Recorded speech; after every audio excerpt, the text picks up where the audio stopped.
Добър ден, днес ще направим катък. Приготвили сме продуктите. Значи кисело мляко 10% масленост, рикота, малко различен, сирени фета. В Англия има такова фета. Размачкваме добре.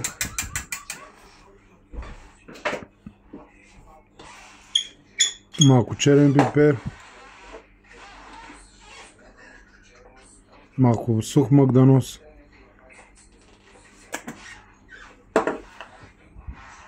Чесън.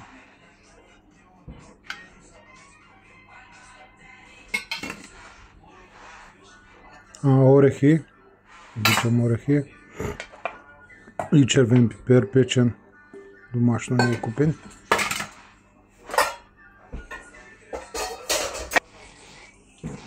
Разбъркваме много добре. И е готово.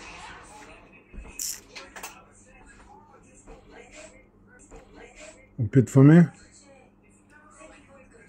Много вкусно.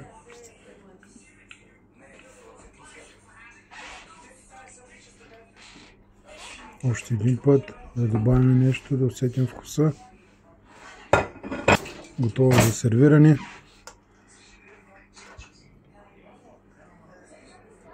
Слагаме го в чинията